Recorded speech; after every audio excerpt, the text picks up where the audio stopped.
감리교회를 떠남. 나의 아버지 가족은 여전히 간헐적으로 감리교회에 참석했다. 그리고 개인 집에서 열리는 연구 집회에도 참석했다. 어느 날 저녁 오빠 로버트와 나는 연구 집회에 갔다. 사회 맡은 장로가 참석했다.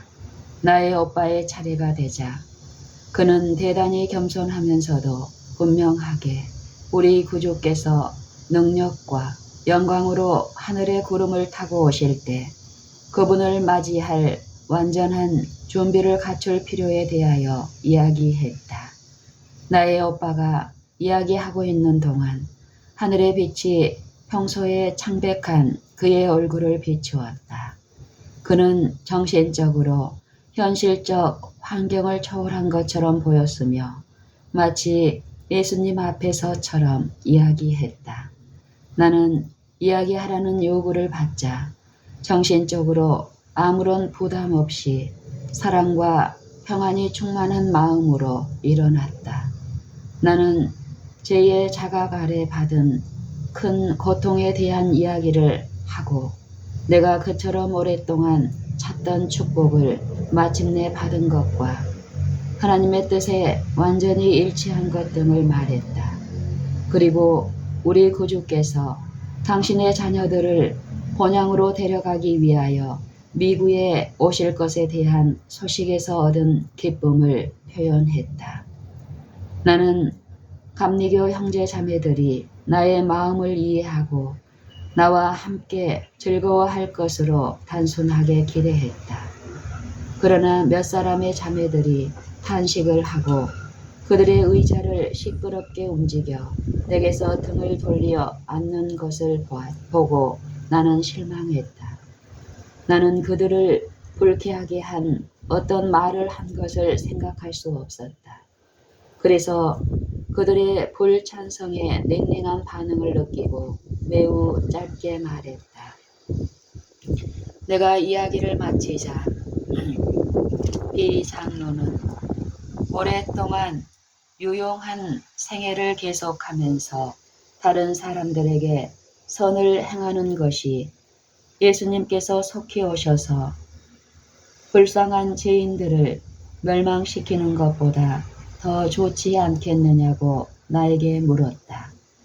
나는 예수님의 재림을 고대하고 있다고 대답했다.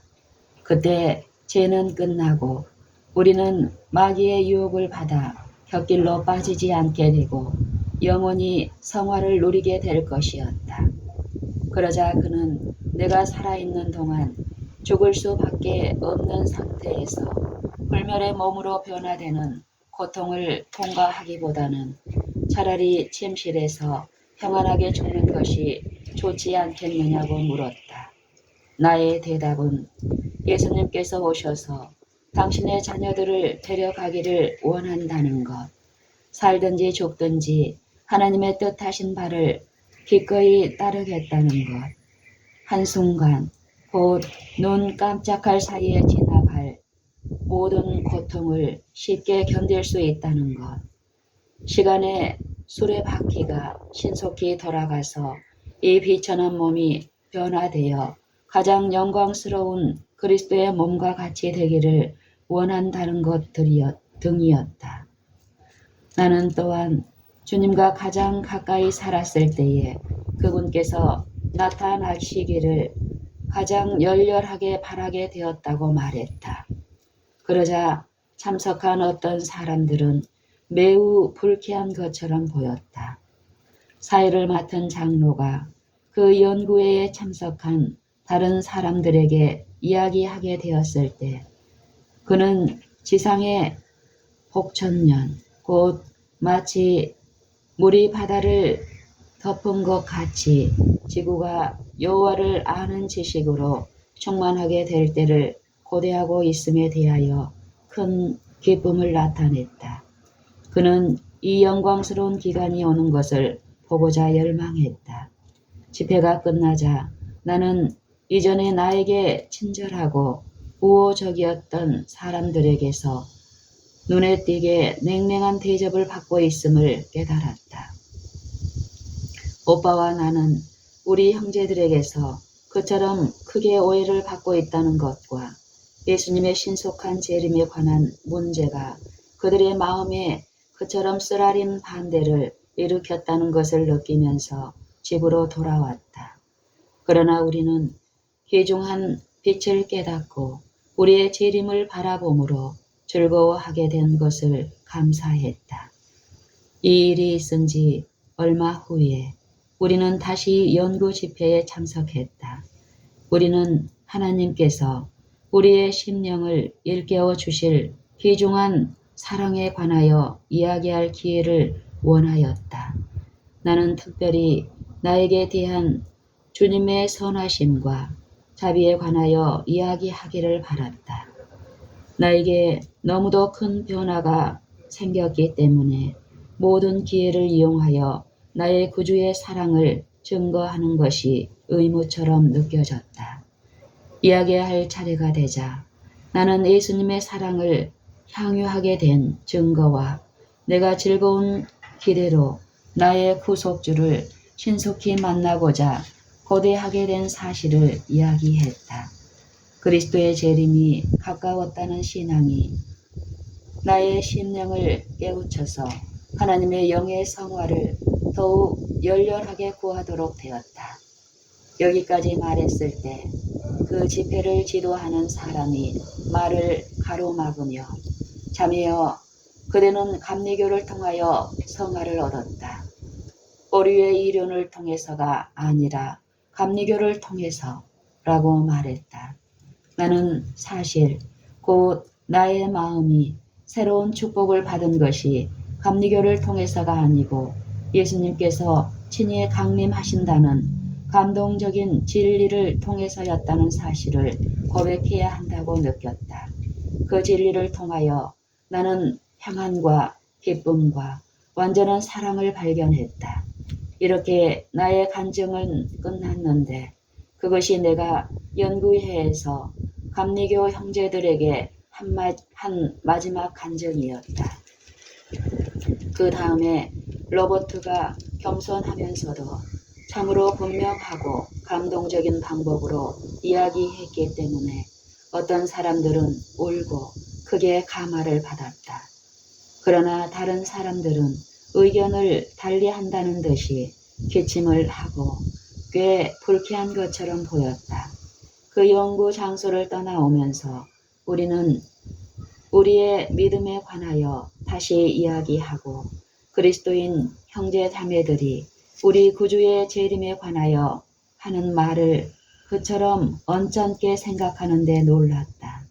우리는 만일 그들이 예수님을 마땅히 사랑해야 할 만큼 사랑했을 것 같으면 그분의 재림에 관한 이야기를 그처럼 듣기 싫어하지 않고 오히려 그 소식을 기쁨으로 환영할 것이라고 생각했다. 우리는 더 이상 그 연구 집회에 참석하지 말아야 한다는 것을 깨달았다. 그리스도의 영광스러운 재림에 관한 소망이 심령을 채웠으므로 우리는 일어나서 이야기할 때 그 말을 하였던 것이다. 이것이 반대를 당할지라도 그들의 마음속에 있는 믿음을 평화롭고 행복하게 이야기할 만큼 담대한 보잘것없는 두 어린이들에 대하여 참석한 자들의 분노를 자극했던 것 같다. 우리는 연구 집회에 참석할 자유가 없는 것이 분명해졌다. 우리의 간증은 집회가 끝날 즈음에 우리가 들은 바 평소에 존경하고 사랑해 온 형제 자매들이 우리에 대해 냉소와 조롱을 하도록 자극했기 때문이었다. 재림을 믿는 자들은 그 당시 베토벤 홀에서 집회를 열었다. 나의 아버지는 가족과 함께 꽤 정교적으로 그 집회에 참석했다. 재림의 시기는 1843년에 될 것으로 생각했다. 영혼들이 구원받을 시간이 너무도 짧은 것처럼 느껴졌으므로 나는 죄인들을 진리의 빛 가운데로 인도하기 위하여 나의 힘으로 할 수 있는 모든 일을 하기로 결심했다. 그러나 그처럼 어린 사람이 그나마 건강이 약한 상태에서 그 위대한 사업에서 많은 일을 한다는 것은 불가능하게 보였다. 우리 집에는 나보다 몇 살 위인 사라와 나의 쌍둥이 자매인 엘리사벳 두 자매가 있었다. 우리는 함께 의논하여 할 수 있는 대로 돈을 벌어 무료로 전해줄 서적과 전도지를 사는 데 쓰기로 결정했다. 이것이 우리가 할 수 있는 최선의 길이었으며 우리는 이 작은 일을 즐거운 마음으로 하였다. 나는 하루에 25전밖에 벌 수 없었다.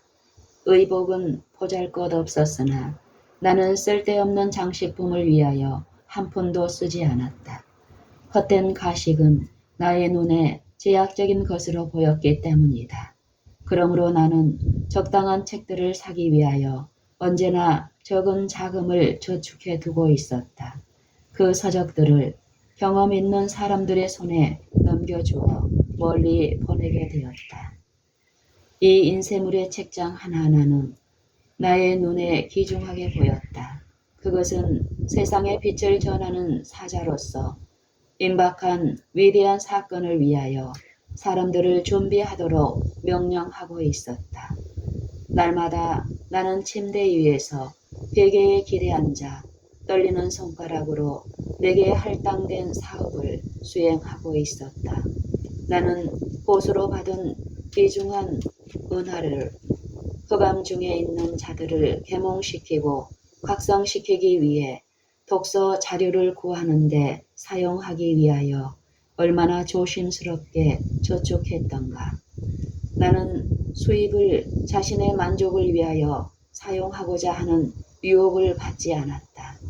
영혼들의 구원이 마음에 무거운 짐이 되었으므로 나는 세상에 경고의 기별이 주어져 있음에도 불구하고 안전하게 살아가노라고 스스로 자부하고 있는 자들에 대하여 마음이 아팠다.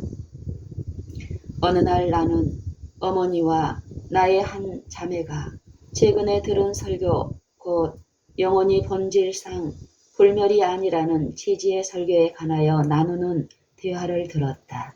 목사가 증거한 성경 몇 절이 그 대화에 대풀이 되었는데 그 중에서 매우 강력하게 나의 마음에 인상을 준 것들은 다음의 것들이었음을 기억한다. 범죄하는 그 영혼이 죽으리라.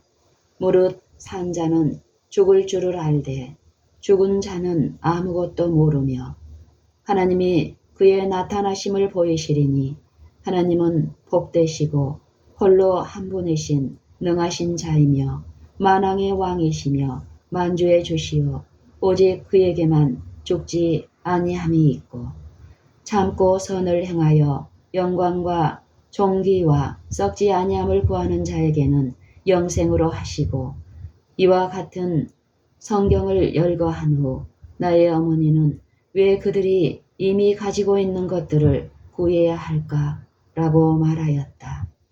나는 이 새로운 사상을 열렬하고 진지한 관심을 가지고 들었다.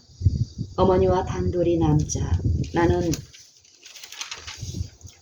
영혼이 불멸이 아니라는 사실을 참으로 믿는지에 대하여 물었다. 그의 대답은 우리가 다른 문제들은 물론이요 그 문제에 관하여 잘못을 범하고 있지 않는지 염려된다는 것이었다. 나는 말하였다. 그러나 어머니, 영혼이 부활할 때까지 무덤 속에서 자고 있다고 정말로 믿으셔요?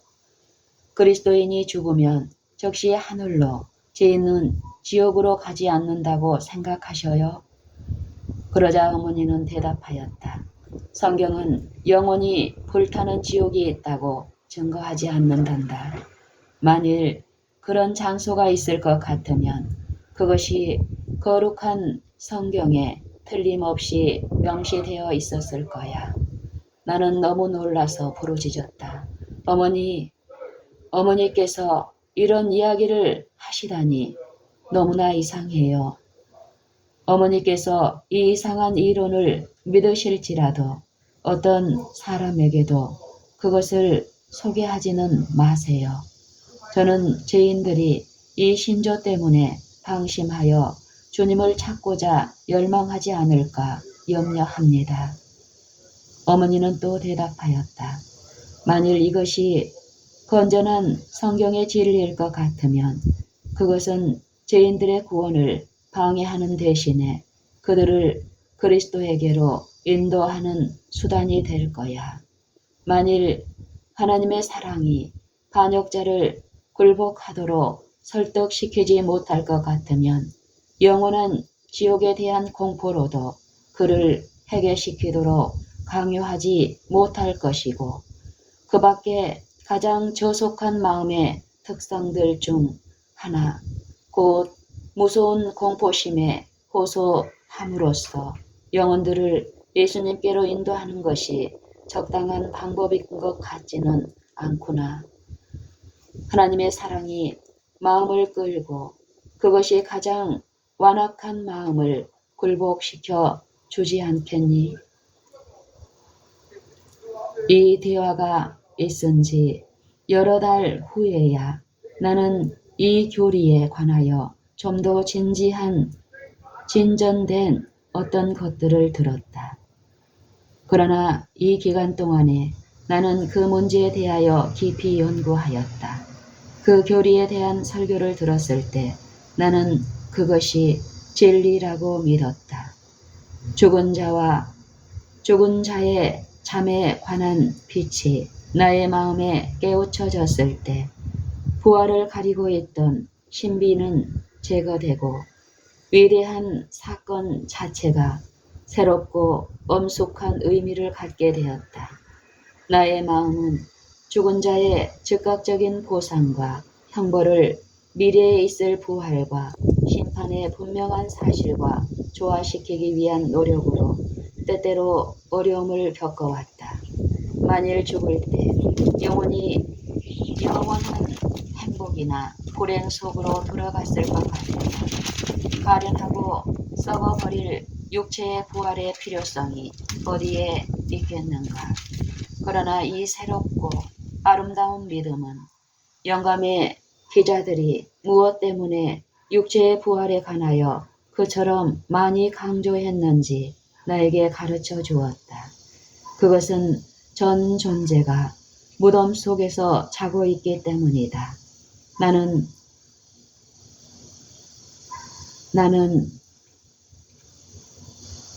이제 이 문제에 관하여 우리가 전에 가지고 있던 그릇된 생각을 분명히 깨달을 수 있었다. 나는 이제 이 문제에 관하여 우리가 전에 가지고 있던 그릇된 생각을 분명히 깨달을 수 있었다. 죽은 자들의 영혼이 이미 한 차례 심판을 받고 그들의 운명이 결정된 후에 마지막 심판을 받는다는 것은 혼란을 초래하고 쓸데없는 일임이 이제 나에게 분명해졌다. 나는 유족들의 소망이 생명을 주시는 분께서 무덤의 속박을 깨뜨려 주실 때 의인들이 일어나서 그들의 감옥을 버리고 영광스러운 불멸의 생명으로 옷 입게 되는 영광의 그날을 바라보는 데 있다는 사실을 깨달았다. 우리 가족은 모두 주님의 신속한 재림에 대한 교리에 관심을 가졌다. 아버지는 그가 사는 지역에 있는 감리교회에서 기둥과 같은 위치에 있는 사람으로 오랫동안 인정받아왔으며 가족 전체가 열심 있는 교인이었다. 그러나 우리가 비록 부적당한 기회에 다른 사람들을 강요하거나 우리의 교회에 대하여 어떤 악의를 표명하지는 않았지만 우리의 새로운 신조를 조금도 감추지 않았다. 그럴지라도 감리교 목사는 특별히 우리를 방문하여 우리의 믿음과 감리교가 일치될 수 없다는 사실을 알려주었다. 그는 우리가 믿는 신조에 대한 이유를 묻지 않고 우리의 잘못을 깨우쳐 주기 위하여 성경에서 어떤 인용절을 제시하지도 않았다.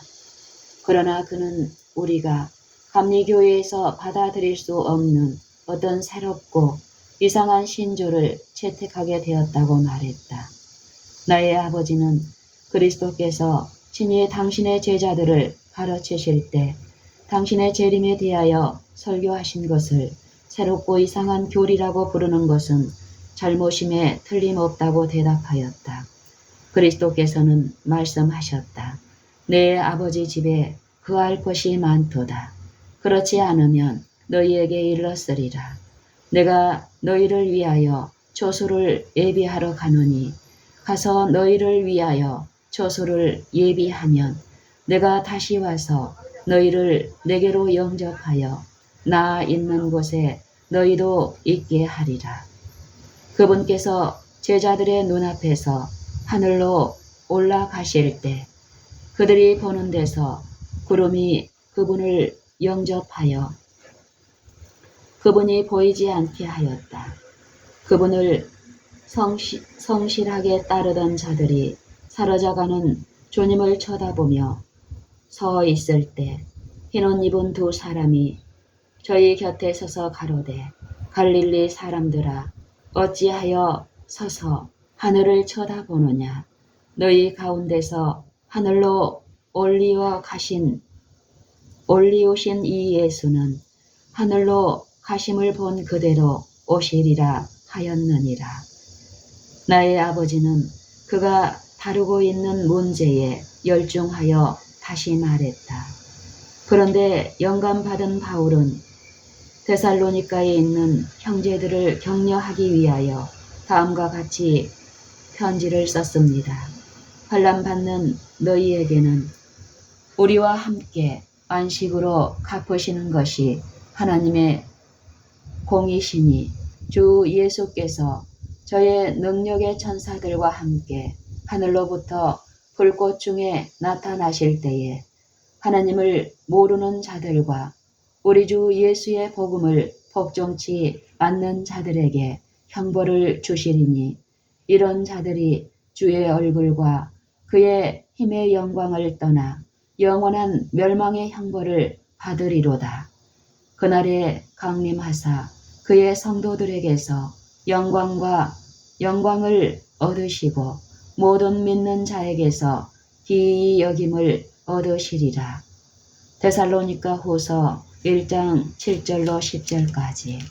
주께서 호령과 천사장의 소리와 하나님의 나팔로 친히 하늘로 조차 강림하시리니 그리스도 안에서 죽은 자들이 먼저 일어나고 그 후에 우리 살아남은 자도 저희와 함께 구름 속으로 끌어올려 공중에서 주를 영접하게 하시리니 그리하여 우리가 항상 주와 함께 있으리라. 그러므로 이 여러 말로 서로 위로하라. 데살로니가 전서 4장 16절로 18절. 이것은 우리의 믿음의 고상한 권위입니다. 예수님과 그분의 사도들은 즐겁고 당당한 마음으로 재림의 사건을 강조하고 거룩한 천사들도 하늘로 승천하신 그리스도께서 다시 오실 것이라고 주장합니다. 예수님과 그분의 말씀을 믿는 이 일 때문에 우리가 공격을 받고 있습니다. 이것은 바로 오래된 교리이며 이단의 흔적을 전혀 지니고 있지 않습니다. 목사는 우리에게 잘못을 지적해 주는 단 하나의 성경절도 인용하고자 노력하지 않고 시간이 없다는 구실로 그만 물러가겠다고 말했다. 그는 우리에게 교회에서 조용히 떠나 교회의 징계를 피하라고 권유했다. 우리는 다른 형제들 역시 같은 이유로 유사한 취급을 받고 있는 것을 깨달았다. 그러나 우리는 우리의 믿음을 시인하기를 부끄러워하거나 그 믿음을 성경으로 확증할 수 없다는 인정을 받기를 원치 않았다. 그러므로 나의 부모는 이 요구에 대한 이유를 분명히 알려달라고 주장했다. 여기에 대한 유일한 대답은 우리가 교회의 법과 반대되게 행했기 때문에 최선의 길은 징계를 피하기 위하여 자원해서 교회를 떠나는 일이라는 모호한 주장이었다. 우리는 정상적인 징계 절차를 택하겠노라고 대답했다. 그리고 우리는 구주와 구주의 나타나심을 바라고 고대하는 것이 잘못이 아님을 깨달았으므로 우리에게 어떤 죄가 해당되었는지 알고자 했다. 얼마 후에 우리는 교회의 부속실에서 열리는 집회에 참석하라는 통지를 받았다. 그 후에는 그곳에는 불과 소수의 사람들만이 참석해 있었다. 나의 아버지와 우리 가족의 영향이 너무도 컸으므로 우리를 반대하는 자들은 많은 수의 회중 앞에서 우리의 상황을 제시하기를 원치 않았다. 고발된 유일의 죄는 우리가 그들의 법과 반대로 행했다는 것이었다. 우리가 어떤 법을 범하였느냐고 묻자 그들은 약간 주저한 후에 우리가 다른 집회에 참석하고 그들의 연구회에 정규적으로 출석하기를 등한히 했다는 것이었다.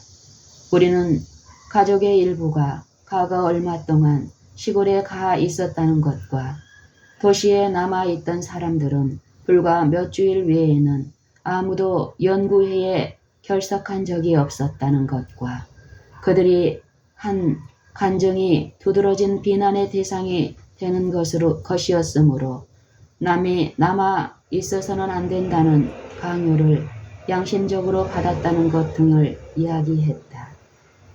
우리는 또한 1년 동안이나 연구회에 참석하지 않은 사람들도 아직껏 훌륭한 교인의 신분을 유지하고 있다는 것을 그들에게 상기시켰다. 우리가 그들의 법에서 떠난 것을 시인하겠는지 또한 장차 그 법을 따르겠는지에 대하여 질문이 주어졌다. 우리는 우리의 믿음을 버리거나 하나님의 거룩한 진리를 부인하고자 하지 않는다는 것, 우리 구주의 신속한 재림의 소망을 버릴 수는 없다는 것, 그들이 이단이라고 부르는 방법대로 주님께 계속해서 경배해야 한다는 것 등을 대답으로 제시했다. 나의 아버지는 자신을 변호하는 일을 통하여 하나님의 축복을 받았다.